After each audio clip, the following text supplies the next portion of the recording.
नमस्ते दोस्तों, मैं Rashmi Kumari wonder library salon makeup studio and academy से। बहुत से लोग मेकअप आर्टिस्ट तो बनना चाहते हैं, लेकिन कोर्स की फीस या घर से बाहर ना निकल पाने की वजह से सीख नहीं पाते। इसलिए मैंने फैसला किया है कि मैं अपने यूट्यूब चैनल पर बिल्कुल फ्री में प्रोफेशनल मेकअप एजुकेशन शेयर करूँ। अगर आप बिगिनर हैं या अपना करियर मेकअप इंडस्ट्री में बनाना चाहते हैं तो चैनल को सब्सक्राइब कर लीजिए और बेल आइकन को जरूर दबाइए। आपका सिलेबस कुछ इस तरह से हो सकता है: मेकअप आर्टिस्ट का introduction, skin anatomy, skin types, skin conditions, makeup product introduction, character theory, concealer theory, foundation theory, face shape, colour theory, contouring and highlighting, eyebrow shaping, eye makeup basics, day makeup, party makeup, basic bridal makeup, HD makeup, air brush makeup theory और साथ ही client consultation और professional hygiene and sanitisation. तो आप अपने साथ एक copy और एक पेन रखें और मैं जो भी बता रही हूँ उसे नोट करते जाएं और साथ ही इस वीडियो को सेव भी कर लीजिए ताकि आप बार बार इसे देखकर अच्छी तरह से समझ सकें। तो सबसे पहले हम जानते हैं कि मेकअप क्या है। मेकअप एक कला है जिसके द्वारा चेहरे की प्राकृतिक सुंदरता को निखारा जाता है। मेकअप का उद्देश्य किसी व्यक्ति को बदलना नहीं, बल्कि उसकी खूबसूरती को और बेहतर तरीके से प्रस्तुत करना होता है। हम मेकअप करते हैं चेहरे की खूबसूरती बढ़ाने के लिए, दाग धब्बों को कम दिखाने के लिए, विशेष अवसरों जैसे कि शादी, पार्टी, एंगेजमेंट आदि के लिए, फोटोग्राफी और वीडियो शूट के लिए और साथ ही आत्मविश्वास बढ़ाने के लिए। अब मेकअप से आत्मविश्वास कैसे बढ़ता है? जब हम मेकअप करते हैं तो हम अपनी पसंद के फीचर्स को और उभारते हैं और जिन चीज़ों को लेकर हम थोड़ा कॉन्शियस होते हैं उन्हें बैलेंस करते हैं। इससे हम खुद को ज्यादा प्रेजेंटेबल और ग्रूम महसूस करते हैं। जब हम अपने लुक से खुश होते हैं तो हमारा आत्मविश्वास भी बढ़ता है। लेकिन एक बात याद रखिए, असली सुंदरता और आत्मविश्वास अंदर से आता है। मेकअप उस आत्मविश्वास को और निखारने का एक टूल है, उसका रिप्लेसमेंट नहीं। मेकअप का काम चेहरा बदलना नहीं, बल्कि व्यक्ति के आत्मविश्वास को निखारना है। जब आप अच्छा महसूस करते हैं तो आप और ज्यादा कॉन्फिडेंट दिखते हैं। अब हम सबसे पहले जानेंगे कि मेकअप आर्टिस्ट कौन होता है। मेकअप आर्टिस्ट वह प्रोफेशनल व्यक्ति होता है जो चेहरे की बनावट, त्वचा के प्रकार और अवसर को ध्यान में रखकर उचित मेकअप करता है। एक अच्छे मेकअप आर्टिस्ट की जिम्मेदारियां होती हैं कि वो क्लाइंट की स्किन को समझकर सही प्रोडक्ट का चुनाव करे और साथ ही हाइजीन का ध्यान रखकर क्लाइंट की जरूरत और ओकेजन, फेस शेप और स्किन टोन के अनुसार मेकअप करे। लेकिन साथ ही एक मेकअप आर्टिस्ट के अंदर कुछ और गुण होना भी बहुत जरूरी होता है, जैसे कि धैर्य। मेकअप आर्टिस्ट के हाथ में केवल ब्रश नहीं होता, बल्कि क्लाइंट का भरोसा और उसकी उम्मीदें भी होती हैं। इसलिए एक अच्छा मेकअप आर्टिस्ट में धैर्य होना बहुत आवश्यक है। हर क्लाइंट अलग होती है, हर किसी की स्किन, फेस शेप, पसंद और जरूरतें अलग होती हैं। उन्हें समझने के लिए धैर्य चाहिए। परफेक्ट रिजल्ट पाने के लिए जल्दबाजी में किया गया मेकअप पैची, असमान या अनप्रोफेशनल लग सकता है। ब्राइडल मेकअप में कई घंटे लग जाते हैं, इसलिए पूरे समय ध्यान और धैर्य बनाकर रखना पड़ता है। कभी कभी आईलाइनर, लैसेज या बेस में गलती हो जाती है। घबराने के बजाय धैर्य से उसे ठीक करना चाहिए। कुछ क्लाइंट्स बार बार सवाल पूछती हैं या बदलाव चाहती हैं। एक प्रोफेशनल आर्टिस्ट धैर्यपूर्वक उसकी बात सुनता है। कोई भी आर्टिस्ट एक दिन में एक्सपर्ट नहीं बनता। नई तकनीकें सीखने और अभ्यास करने में धैर्य चाहिए। एक अच्छा मेकअप आर्टिस्ट सिर्फ खूबसूरत मेकअप नहीं, बल्कि धैर्य, समझदारी और प्रोफेशनल व्यवहार से क्लाइंट का विश्वास भी जीतता है। अब दूसरा गुण होता है क्रिएटिविटी। जैसा कि मैंने आपको बताया कि मेकअप एक कला है, इसलिए एक अच्छे मेकअप आर्टिस्ट में क्रिएटिविटी यानी रचनात्मकता होना बहुत जरूरी है। क्योंकि हर क्लाइंट अलग होती है, हर चेहरे की बनावट, स्किन टोन और पसंद अलग होती है। क्रिएटिव आर्टिस्ट हर क्लाइंट के लिए अलग और उपयुक्त लुक तैयार कर सकता है।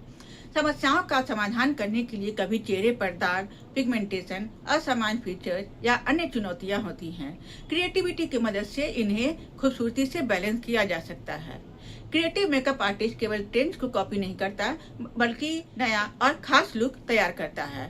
फैशन और ट्रेंड के साथ चलने के लिए मेकअप इंडस्ट्री में नए नए ट्रेंड्स आते रहते हैं और जब आर्टिस्ट में क्रिएटिविटी के गुण होते हैं तो आर्टिस्ट को नए आइडियाज अपनाने में मदद करती है। कैरियर में पहचान बनाने के लिए जो आर्टिस्ट अलग और यादगार काम करता है, लोग उसे आसानी से याद रखते हैं और उसकी सिफारिश भी करते हैं। जैसे कि अगर दो आर्टिस्ट के पास एक जैसे प्रोडक्ट हो सकते हैं, लेकिन क्रिएटिव आर्टिस्ट उन्हीं प्रोडक्ट से अधिक सुंदर, संतुलित और आकर्षक लुक बना सकता है। इसलिए क्रिएटिविटी एक मेकअप आर्टिस्ट की पहचान होती है। यह साधारण मेकअप को भी खास और यादगार बना देती है। अब बात आती है प्रैक्टिस की। प्रैक्टिस करने से हाथों की पकड़ बेहतर होती है। जितना अधिक अभ्यास करेंगे उतनी सफाई से आईलाइनर, ब्लेंडिंग और कंटूरिंग कर पाएंगे और इससे स्पीड बढ़ती है। लगातार प्रैक्टिस से काम जल्दी और बेहतर होने लगता है, जो प्रोफेशनल काम में बहुत महत्वपूर्ण है। प्रैक्टिस करने से मेकअप आर्टिस्ट में आत्मविश्वास भी बढ़ता है। जब किसी तकनीक का बार बार अभ्यास होता है तो उसे करने में डर और झिझक कम हो जाती है। नई तकनीकें सीखने में मदद मिलती है और मेकअप इंडस्ट्री में नए नए ट्रेंड्स आते हैं। प्रैक्टिस से उन्हें अपनाना आसान हो जाता है। गलतियां कम होती हैं। अभ्यास के दौरान हुई गलतियों से सीख मिलती है, जिससे भविष्य में बेहतर परिणाम मिलते हैं। प्रोफेशनल गुणवत्ता आती है। अच्छा मेकअप सिर्फ जानकारी से नहीं बल्कि लगातार अभ्यास से आता है।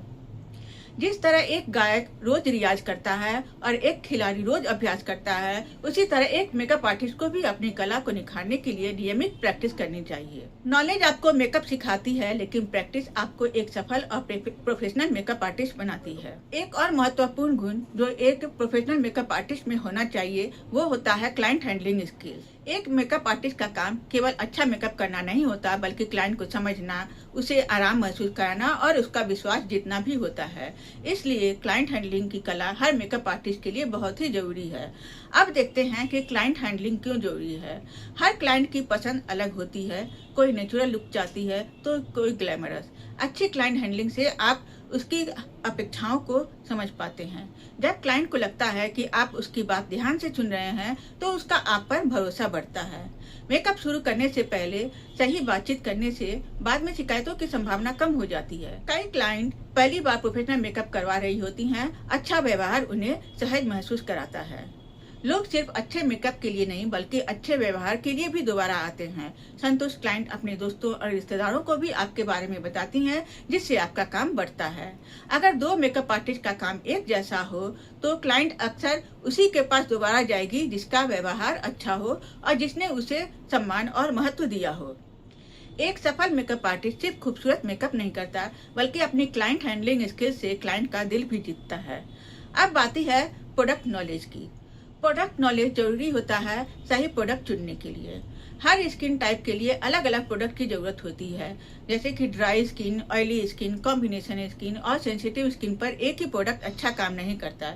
एक प्रोफेशनल मेकअप आर्टिस्ट को यह पता होना चाहिए कि कौन सा प्रोडक्ट किस स्किन टाइप पर, मौसम और अवसर के लिए उपयुक्त है। अगर किसी क्लाइंट की स्किन ऑयली है और आप उस पर ज्यादा ड्यूई फाउंडेशन लगा देंगे तो मेकअप जल्दी ऑयली दिखने लगेगा, लेकिन सही प्रोडक्ट नॉलेज होने पर आप उसके लिए लॉन्ग वियर मैट फाउंडेशन चुनेंगे और बेहतर रिजल्ट देंगे।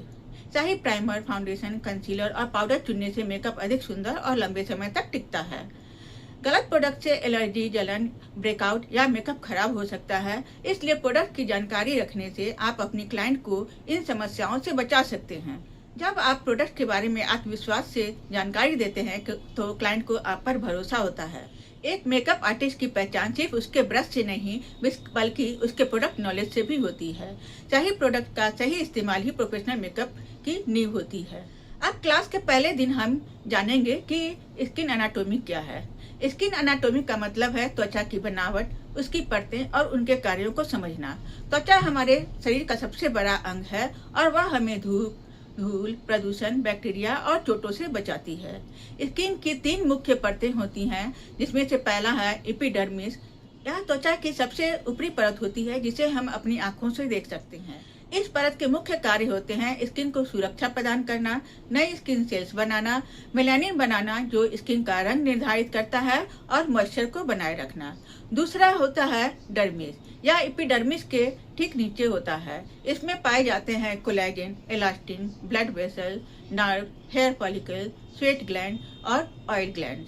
इसके कार्य होते हैं स्किन को मजबूती देना, स्किन को लचीला बनाना और पोषण पहुंचाना। तीसरा लेयर है हाइपोडर्मिस, जिसे हम सबक्यूटेनियस लेयर भी कहते हैं। यह त्वचा की सबसे गहरी परत होती है। इसमें फैट सेल्स मौजूद होते हैं। इसका कार्य होता है शरीर को गर्म रखना, शरीर को चोट से बचाना और एनर्जी स्टोर करना। अब मेकअप आर्टिस्ट को स्किन एनाटॉमी क्यों जाननी चाहिए?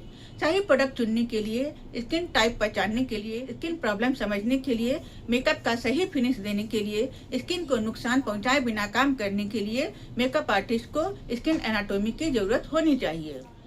इसे हम आसान तरीके से याद रख सकते हैं। EDS। EDS में जो E आता है उसका मतलब है एपिडर्मिस, जो प्रोटेक्शन देता है। D का मतलब है डर्मिस, जो स्ट्रेंथ और इलास्टिसिटी देता है। और साथ ही उसके बाद S का मतलब है सबक्यूटेनियस लेयर, जो फैट और कुशन का काम करता है। मिलते हैं अगले वीडियो में। अगर आपको मेरी ये क्लास पसंद आई हो तो इस वीडियो को लाइक करें, मेरे चैनल को सब्सक्राइब करें और उन लोगों को शेयर करें जो मेकअप सीखना चाहते हैं।